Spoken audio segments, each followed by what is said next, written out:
Assalamualaikum warahmatullahi wabarakatuh, pemirsa SBTV dimanapun Anda berada. Senang sekali hari ini SBTV kembali hadir dengan program baru kita, yakni Dialog Hari Ini. Yang mana dialog hari ini berkaitan dengan fasilitasi diskusi mendalam tentang isu-isu terkini dan relevan di masyarakat, khususnya di Kabupaten Kota Waringin Barat, melalui pertukaran pendapat antar pakar, pemimpin pemikiran, dan tokoh-tokoh masyarakat. Dan hari ini, dialog hari ini berkesempatan untuk menghadirkan Bapak Eko Sumarno SHMKN. Selamat siang Bapak. Selamat siang. Salam sejahtera. Alhamdulillah sehat selalu. Sehat selalu ya Pak. Mudah-mudahan tetap sehat juga. Terima kasih banyak. Pemirsa, Bapak Eko Sumarno SHMKN ini merupakan seorang tokoh masyarakat dari Kota Waringin Barat yang lahir di Kota Surabaya tanggal 21 Mei tahun 1966. Bagaimana kabarnya Pak? Alhamdulillah baik aja. Sehat demikian ya, Pak, juga maksudnya lebih baik dan bergairah. Amin. Sehingga bisa silaturahim dan kita mengadakan sesuatu yang membahagiakan buat masyarakat Kombar khususnya. Amin ya Rabbal Alamin. Baik Bapak, mohon izin ini merupakan program terbaru kita dari SBTV Pangkalan Bun. Tadi seperti yang saya sebutkan di awal, nama programnya Dialog Hari Ini. Itu berisi tentang interview singkat kepada tokoh-tokoh masyarakat di Kota Waringin Barat. Dan untuk episode yang pertama kali ini kita berkesempatan untuk ngobrol bersama Bapak, ngobrol santai. Insya Allah. Mohon izin Bapak, dengan banyaknya kiprah yang sudah Bapak lakukan di Kota Waringin Barat, baik itu di bidang hukum dan juga di bidang politik, barangkali ini pertanyaan saya mewakili pemirsa SBTV semua yang ada di rumah pengen tahu terkait dengan sisi lain Bapak Eko Sumarno. Nah, mohon izin Bapak, apakah diperkenankan untuk menyampaikan ke pemirsa semua terkait dengan biografi Bapak? Karena memang biasanya itu Pak, ketika saya ngobrol sama orang, itu suka banget mendengar cerita tentang kehidupan. Atau kilas balik kehidupan seseorang, sehingga biasanya itu bisa banyak sekali memberikan pelajaran dan memberikan motivasi juga, terutama buat saya, anak muda, masyarakat Kota Waringin Barat juga barangkali yang nonton program ini.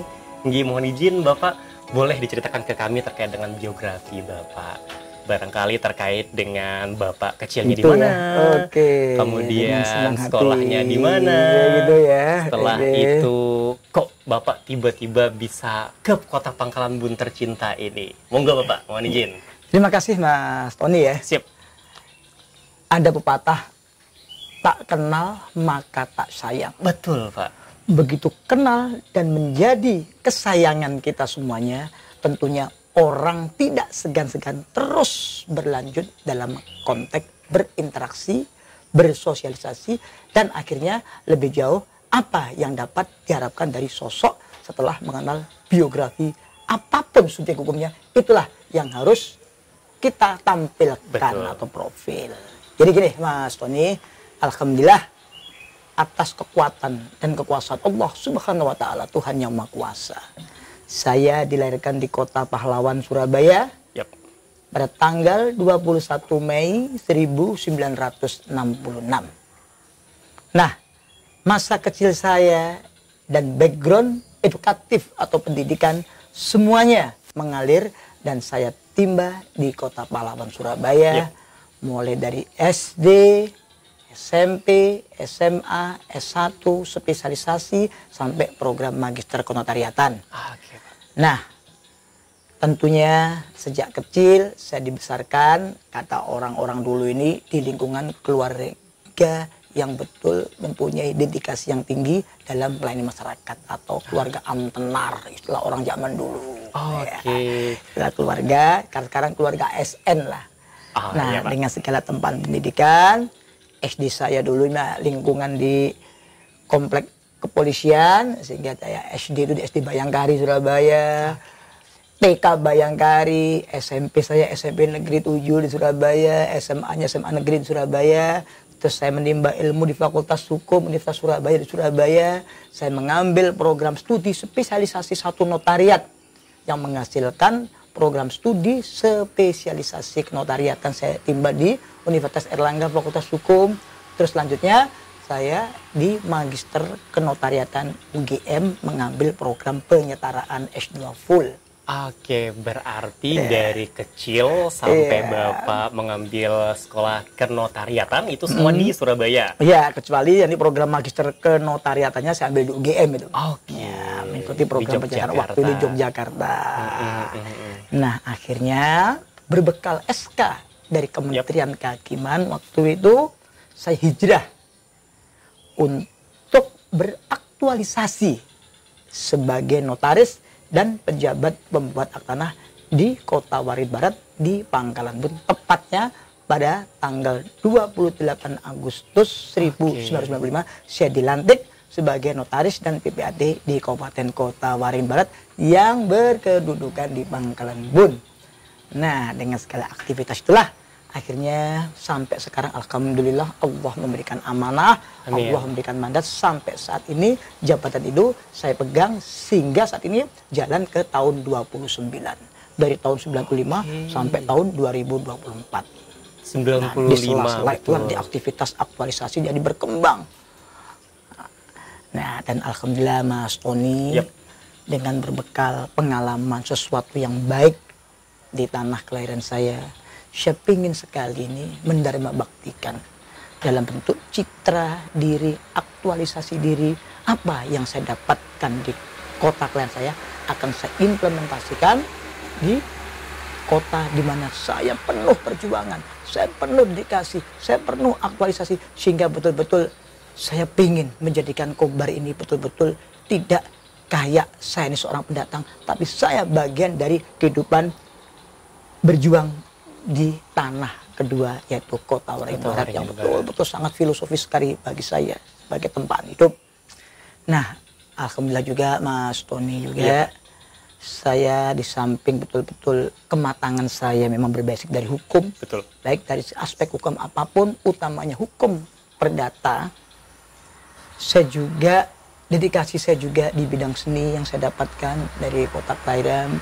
Terus juga saya manfaatkan, saya juga kembangkan di Pangkalan Bun, olahraga juga, ya, seni, olahraga apapun ini hal yang positif saya ingin kembangkan di Pangkalan Bun.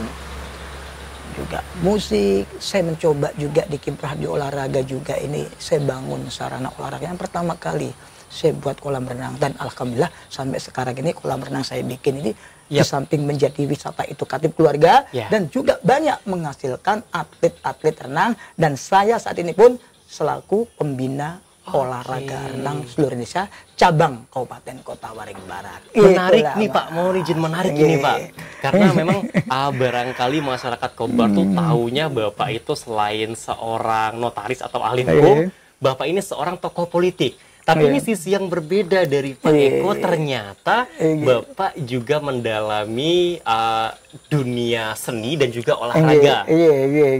Betul. Dan tadi Bapak sempat bilang bahwasanya Bapak menjadi salah satu pembina juga ya Pak ya, di organisasi olahraga renang di Kota Waringin Barat. Dan tenis juga. Tenis juga Pak? Tenis juga. Saya di olahraga tenis. Saya sebagai pembina di PLT, Persatuan Olahraga Tenis Lapangan Indonesia di Kabupaten Kota Barat. Saya sebagai pembina dan aktif sampai saat ini. Bukan hanya sebagai pembina tertulis dalam kontrak uang di atas kertas saja. Betul. Tapi saya olahraga juga, tenis di samping renang. Kalau renang tiap hari karena sarana prasarana ada kan. Kalau tenis saya Sabtu Minggu saya aktif tenis teman-teman di lapangan tenis Kodim. Gitu. Wah, atlet juga berarti Bapak nih ya? Insya Allah, walaupun tidak atlet berprestasi dalam konteks dipertandingkan tapi untuk selalu aktif ya Pak? Tapi aktif, Insya Allah melahirkan beberapa olahraga handal untuk dipertandingkan di level reguler provinsi maupun di nasional. Nah, izin Bapak, dari dua organisasi olahraga yang Bapak bina tadi, renang dan juga tenis, yang mana memang Bapak juga aktif di tenis dan juga renang. Kalau untuk menghasilkan atlet Pak, sudah ada belum atlet yang membanggakan atau mengharumkan nama Kobar yang kebetulan Bapak sendiri yang bina? Ada nggak Pak? Terima kasih. Wah, ini betul-betul pertanyaan luar biasa. Sehingga mudah-mudahan bagi pecinta olahraga di Kabupaten Kota Waringin Barat, dedikasi ini betul-betul dapat diterapkan. Namanya wadah olahraga kan terhimpun dalam namanya wadah KONI. Saya juga pernah jadi pengurus. Di KONI ada beberapa cabur-cabur tertentu yang dalam lingkup naungan KONI. Nah, khusus untuk cabang olahraga renang, sejak tahun 2004, kurun waktu itu, Kobar betul-betul disegani. Oke. Saya praktekkan, kita ngirim atlet olahraga renang yang saya bina di kolam renang Salsabila yang saya buat ini. Waktu itu dari 11 medali emas yang dipertandingkan, kita sabet 7 medali emas kena Kobar semuanya, 1 medali perunggu. Berturut-turut di pentas olahraga kelas provinsi. Yaitu Porprov ya. Betul, Pak. Sehingga setelah kita 2 kali, bahkan 3 kali kita menjadi juara umum, akhirnya setiap kali ada event Porprov ya, olahraga renang nggak boleh dipertandingkan, takut kalau Kobar ini jadi juara umum terus. Itu betul-betul nyata adanya. Oh, berarti pada awalnya di Porprov itu ada cabang olahraga renang. Ada olahraga renang. Tapi yang mendominasi menang itu Selalu Kota Waringin Barat. Kota Waringin Barat. Dan saya betul-betul saya panggil pelatih dari kota Surabaya. Oke. Dari Pulau Jawa. Saya didik betul-betul perenang-perenang dari Kobar kita latih. Kita beri asupan gizinya. Kita datangkan pada dari Jawa supaya betul-betul punya mental dan daya saing cukup kuat di level provinsi. Dan itu terbukti ya, Pak? Dan terbukti. 3 tahun betul, saya tidak mau karbidan. Biasanya kan olahraga demi gengsi. Darah kita ambil orang-orang atlet dari Jawa semua. Akhirnya kita melihat ini ya apa ini? Ini pertandingan orang Jawa lawan orang Jawa di tanah atau di bumi Kota Waringin. Karena tujuannya cuma untuk menang kan, Pak, bukan pembinaan tapi tidak atlet pembinaan daerah. dan tidak menghasilkan atlet yang berprestasi di level kabupaten maupun level provinsi. Itu. Nah, jadi betul-betul ini akhirnya saya terpanggil begitu dan alhamdulillah. Dan bahkan sampai sekarang pun atlet-atlet kita bina ini berdomisili di sini, saya suruh di sini. Kobar ya, Pak. Saya Kobar. Nah, kita ada pelatih-pelatihnya. Bahkan kemarin di level nasional pun Kobar yang mewakili. Sampai sekarang pun atletnya ada. Parapon di Papua kita kirim. Oh, sempat ke Papua juga. Berarti itu levelnya udah nasional. Udah nasional. Saya bina, saya lahirkan di tanah Kota Waringin Barat ini di kolam renang Salsabila. Bahkan banyak juga menghasilkan lulusan-lulusan dari renang sini tes di CPNS, di SDPTN, di TNI, Polri. Mereka sangat senang, Pak Eko. Saya merasa terbantu. Saya ada kenang-kenangan di sinilah. Saya bisa lulus tes baik Akpol, tes sekolah kepolisian negara di TNI banyak. Bahkan ada beberapa ini kalau apa ya tes lulusan untuk matra darat ada harus renang tuh ya, di sini itu banyak. Oke, berarti kolam renang Salsabila ini punya sejarah dan alhamdulillah menghasilkan beberapa atlet level daerah di kancah provinsi sampai nasional. Insya Allah ini lahir atlet renang dari Kota Waringin Barat.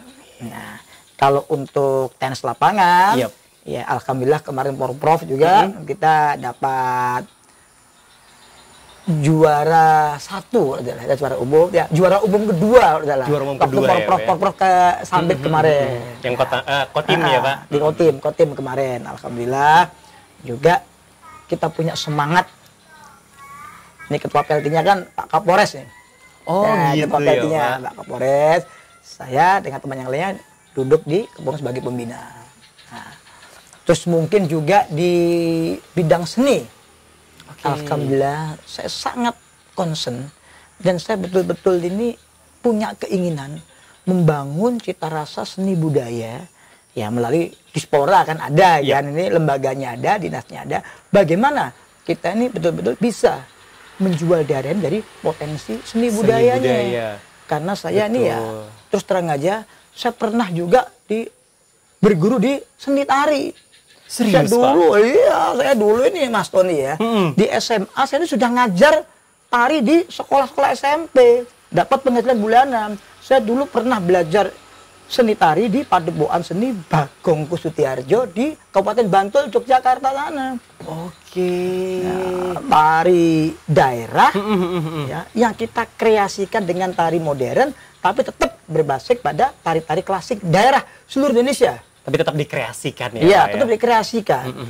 Kreasikan. Itu di Padepokan Seni Bagong Kusutiarjo, tepatnya di Kabupaten Bantul, Kecamatan Kasihan, Desa Kembaran. Saya udah belajar tari terus. Tadi Bapak sempat bilang nih katanya dari SMA itu sudah mulai melatih anak-anak SMP nari. Iya. Berarti otak bisnis Bapak udah dari dulu ada Oh ya Pak ya? ada. Jadi betul-betul saya ingin dedikasikan pada anak muda. Jadilah anak muda yang tangguh. Jadilah anak muda yang prestasi. Karena apapun juga anak muda sebagai tulang punggung bangsa negara ini akan dinilai suatu bangsa, negara, daerah ini akan maju ketika pemuda-pemudinya menjadi pemuda-pemudi yang kreativitas, pemuda yang berprestasi. Tentu tidak mudah, tapi harus dipacu oleh yang tua-tua, yang senior-senior ini.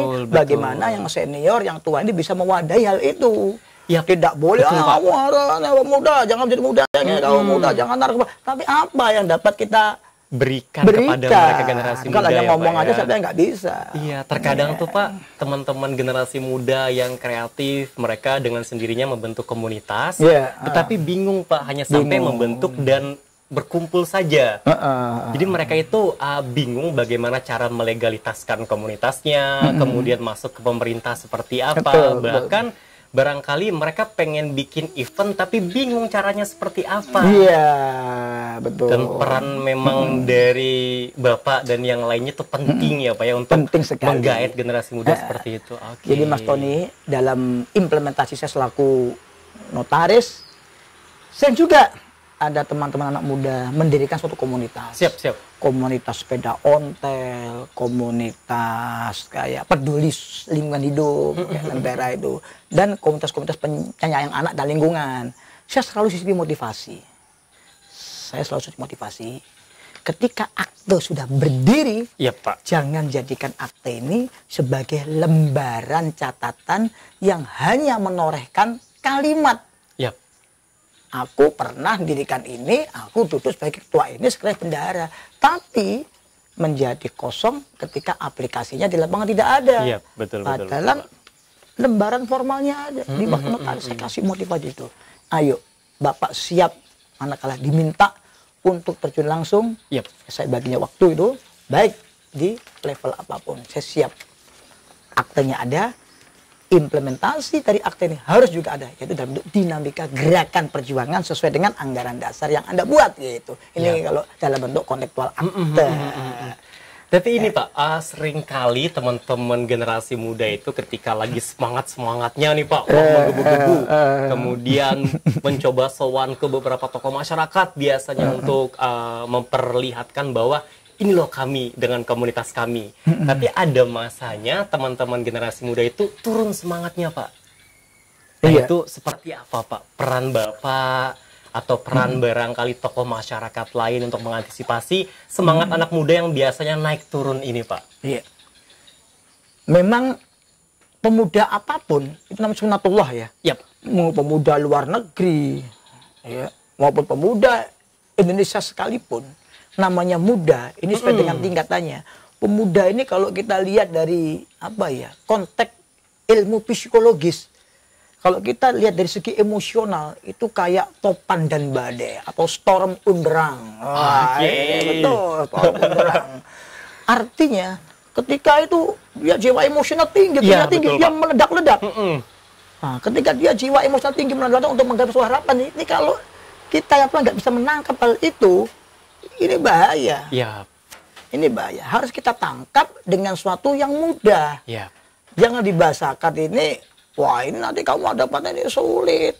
Ini belum ini pendanaannya lah, itu nggak boleh. Sehingga anak ini menjadi kecil hati. Potensi anak muda itu luar biasa. Betul. Saya bukan hanya teori, praktisnya betul. Karena apa? Dulu semangat kepemudaan itu lahir, para founding father kita, para pendiri bangsa lahir dari anak muda, motivasi anak muda. Soekarno, Hatta itu tidak berani memproklamasikan Republik Indonesia ini ketika tidak ada desakan dari anak muda.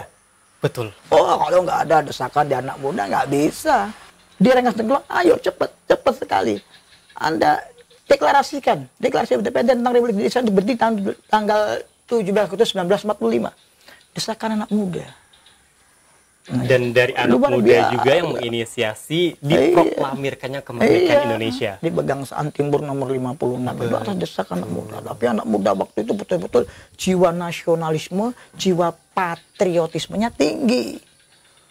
Nah saatnya sekarang ini banyak komunitas muda ini ya ini yang tua-tua, yang senior harus bisa mendorong semangat sehingga spirit mereka itu tumbuh dan ada wujud nyatanya. Oke, jangan dipatahkan, dipatahkan dengan narasi-narasi, wah itu butuh dana banyak, dari mana kamu dana? Ya makanya ini artinya ini larinya ya ini ya.